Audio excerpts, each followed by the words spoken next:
지난 30년간 염원해온 해군의 꿈이 드디어 한 발 앞으로 다가왔습니다. 대형 수송함 마라도함이 진해 군항에서 위용을 드러냈기 때문인데요. 첫 번째 함인 독도함 이후로 14년 만의 일이었죠. 마라도함의 취역은 해군의 청사진과 밀접하게 맞닿아 있습니다. 2030년까지 3개의 기동전단을 구성하고 이를 기반으로 기동함대 사령부를 창설하는 것인데요. 해군의 주요 작전 범위를 한반도 해역을 넘어 동아시아까지 확대하겠다는 포부를 품고 있죠. 마라도함이 새로운 기동함대를 이끌게 되면 이 꿈에 한 발 다가서는 셈입니다. 해군은 현재 세종대왕함 3척, 충무공함 6척으로 1개의 기동전단을 꾸려 해군 작전사 직할에 제7기동전단으로 편제했는데요. 전투함 외에도 유사시 함대를 통솔할 지휘함 역할을 할 대형 수송함이 필요합니다. 그 역할을 독도함이 하고 있죠. 대형 수송함을 통해 항공기나 전차, 장갑차, 견인포를 실은 지상 상륙전이나 대잠수함전 등을 할 수 있게 되는데요. 마라도함의 취역은 제2의 기동전단을 만들 수 있는 발판이 됐습니다. 사실 14년간 해군의 유일한 대형 수송함으로 활약한 독도함은 뛰어난 성능을 자랑하지만 단 한 척에 불과해 제대로 활용할 수가 없었습니다. 그 이유는 해군의 운영 방식인 삼직제 때문인데요. 한 척이 작전 중이면 다른 한 척은 대기, 나머지 한 척은 정비에 들어가는 시스템인데요. 이번 마라도함 취역 덕분에 삼직제가 점차 가능해질 것으로 보입니다. 현재 해군이 구상하고 있는 기동함대 사령부는 666 함대를 기본으로 합니다. 6척의 전투함으로 구성된 기동전단인데요. 세종대왕급 이지스함 2척과 미니 이지스함인 한국형 차기 구축함 2척, 충무공 이순신급 구축함 2척이죠. 이 중 세종대왕함 3척과 충무공함 6척은 이미 확보되어 있는데요. 나머지는 2020년 중반 이후부터 2030년 이전까지 완료할 예정이라고 합니다. 이 계획이 완료되면 우리 해군이 오랜 기간 마음에 품어온 대양 해군론이 실현되는 셈이죠.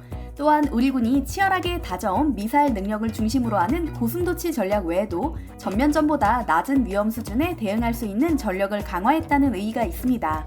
최근 중국이 남중국해에서 지속적으로 다른 나라를 도발 중인데요. 우리 해역에서도 얼마든지 일어날 수 있는 상황이기 때문에 고민하던 해군이 내놓은 방안으로 보입니다.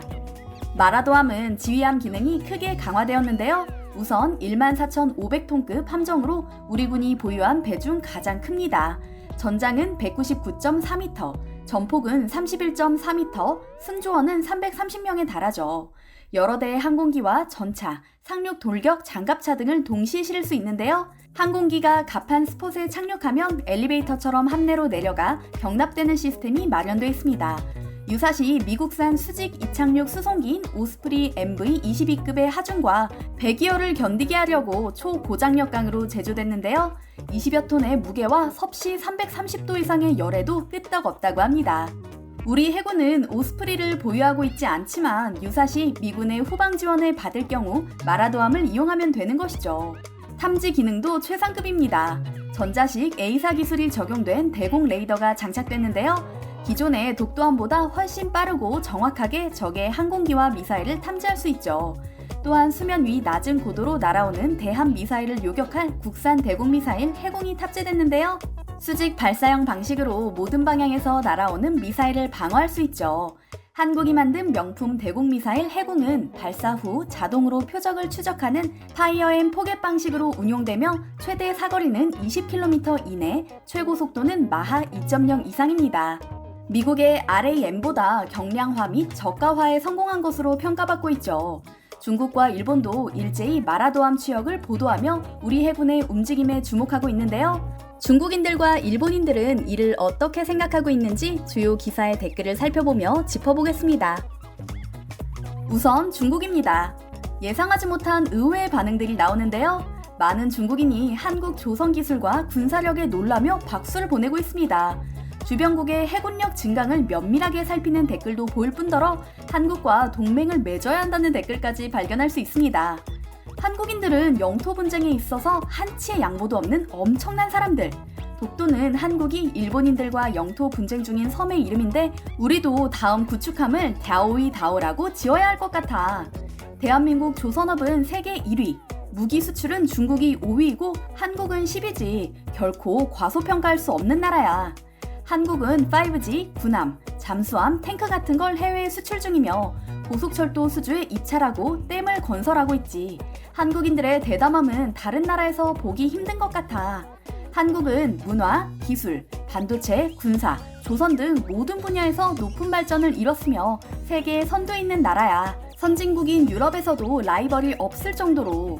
한국 군함은 규모가 크고 건조 속도가 빠른 데다 견고하다. 동아시아 국가 중에서 한국이 작아 보이지만 다른 곳에 한국을 놓아두면 폭군이 될 수도 있다.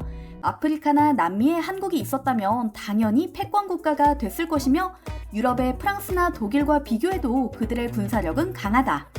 우리는 한국과 동맹을 맺어야 한다. 일본의 이즈모 두 척도 F-35B를 탑재할 것으로 예상한다. 이제 일본과 한국은 F-255B를 탑재할 수 있는 두 척의 강습 상륙함을 보유하게 됐다. 스텔스기를 운용할 수 있는 항공모함인 것이지. 두 국가 모두 아시아 최고 수준. 그렇다면 일본은 어떨까요? 일단 증명되지 않은 성능 의혹과 까대기를 하는 한심한 수준을 보여줍니다. 특히 몇몇 댓글에서는 애써 태어난 척하며 일본을 노리는 것이 아닌지 두려워하는 모습이 보이는데요. 공감을 많이 얻은 댓글을 살펴보겠습니다. 그들은 대체 누구와 싸우고 있는 것일까? 한국의 안보 전략을 보면 가상 적국이 있는 것이 아닌 망상 적국과 싸우는 것으로 보인다. 현실과 어울리지 않는 국가에 미래가 있는 것일까? 독도함에서 살짝 진화한 정도로밖에 보이지 않는다. 공격 기능이나 레이더 같은 것들 뭐 그다지 뛰어나 보이지 않는데?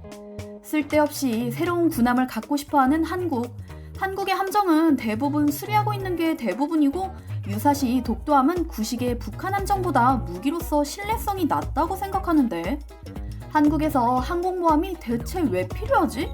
일본을 적으로 둔다면 결국 해상 자위대의 잠수함에 끝장날 텐데. 일본 해군이 한국보다 수가 많은 것은 사실이지만 전력에 있어서는 고개를 갸우뚱할 수밖에 없습니다. 20년 전만 해도 비교할 수 없을 정도로 차이가 났던 양국의 해군력이 최근 들어서는 그 격차가 빠르게 줄어들고 있기 때문이죠. 특히 일본 해상 자위대가 진짜 강한가에 대해서는 의문입니다. 일본 해상 자위대가 헛발질로 유명하기 때문이죠. 그 사례를 하나 들어보겠습니다. 림팩 훈련 중에는 비행기 한 대가 와이어를 달고 날아가면 전투함이 표적을 맞히는 대공사격 훈련이 있는데요. 날아가는 표적을 향해 열심히 기관포와 함포를 날리는 다른 나라와 달리 한국은 76mm 함포로 항공기에 매달린 표적에 있는 와이어를 끊어버립니다. 이를 보고 어떤 깨달음을 얻었는지 이듬해 림팩에서 일본이 한국을 따라합니다. 그런데 결과는 황당했습니다. 일본이 표적이 아닌 미 해군 항공대의 예인기인 A-6이 인트루더를 격추해버린 것이죠. 그 후로 한동안 일본이 미국 눈치를 엄청 봤다고 합니다. 일본인들이 한국 해군 전력을 논하기에 앞서 이런 사건들을 제대로 알고 부끄러워했으면 하는 마음입니다.